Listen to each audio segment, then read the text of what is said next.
Hello, my loves. So, Mercury retrograde in full effect. I am house sitting for my mom and dad. They're leaving in a couple days on a month-long motorhoming trip. And I was on a client call. I had been cooking oatmeal. And I go into the kitchen after my client call and I realize that the oatmeal has been taken off the stove. And I said to my mother in the other room, I said, "Thanks, Mom." And she said, "I'm sorry." And I said, "Why are you sorry?" And she said, "Well, why are you thanking me?" And we both just kind of had a laugh. That is the energy of Mercury retrograde, yeah? Misunderstandings, cross signals in communication. So if you're not hearing from your loved one right now, or if the text message it can go one way or the other, choose wisely which way you're wanting to interpret or perceive the information. And if it's very important, something like buying a house or getting married or some sort of contract, definitely check in over and over again with the truth of where you're at, to make sure the communication was received perfectly. But I want to delve even more deeply into the other headline on this video, which is for healers and empaths and clairvoyants and shaman in the realm of our responsibility for making people feel better. Now, it makes so much sense since all of the above listed are empaths. So we feel what our clients are feeling. We feel what our students are feeling. So it makes so much sense why we would want them to feel better as a result of working with us. Yes? So why?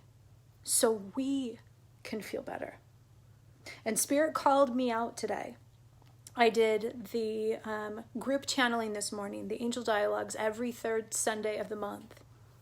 And every time I have a group session, there are several people that had like mind-blowing, crazy energetic shifts, major transformation, talk about it to all their friends and are texting me back and forth for days.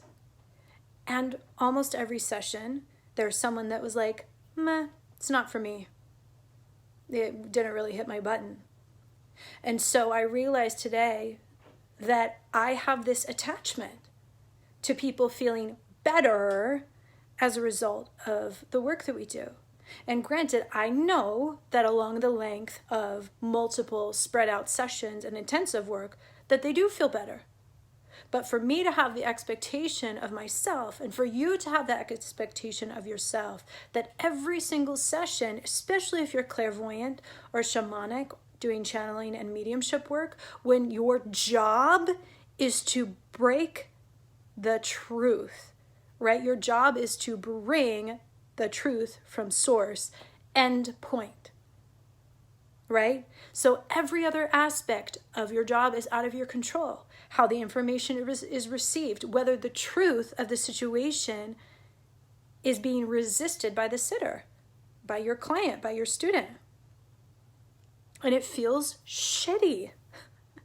It does. It feels shitty to drop a truth bomb on someone that's not ready for the truth.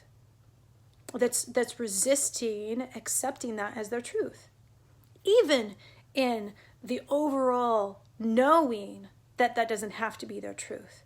Even though when we drop truth on somebody, we're showing them where they're at vibrationally right now, and that can always change and shift.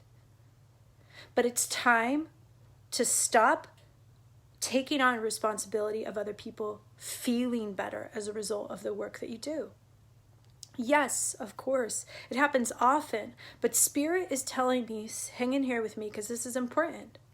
Spirit keeps telling me over and over again, if you're taking responsibility for the people that feel better and heal themselves as a result of your work, then you have to take responsibility for the people who don't. In other words, Spirit is saying, don't take responsibility for any of it. It's not your job. So let go of all the responsibility. That's not your work. Your work is to deliver what that person is calling in energetically, to deliver the truth, to deliver what you're being called to deliver by their soul. And how they perceive it and react to it is their business. But here's how Spirit put it to me today.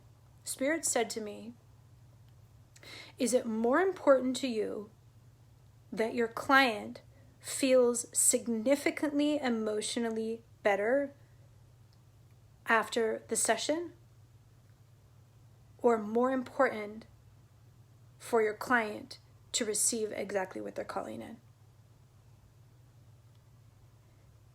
In other words, your attachment to their feeling better is only related to your attachment to yourself feeling better. You only want them to feel better so that you can feel better. When in reality, what's best for them is to receive what they're calling in, no matter how or what that looks like. And so that's hard for me, because I really want people to feel better. And I know as a result of longer term doing the work, clearing those limiting beliefs, tuning into who and what they really are, that they'll consistently be more tuned into that energy. I know that. But it's time for me to let go of my attachment to that. My attachment to the only way that I can feel better is if the people around me feel better. Yeah? Let me know if this resonates with you. Shoot a comment below, whether here on Facebook or YouTube, whatever feels good to you. And let me know what you're struggling with in this area. And let me know any wisdom that you have, because I'm always open to wisdom, my brothers and my sisters. Thank you for doing the work that you do. Thank you for being who you are in the world. And just trust that when you're channeling the divine, that everything is perfection and that everybody is calling in their own experience. You're not responsible for other people's experience. You're not. End of story. I love you so much. And make sure that during this Mercury retrograde, you tune into yourself even more fully and completely to get that clarity. Be safe out there. Hi, Barry. Hi, Mary. I'm loving you. You're doing so great at life. Mwah.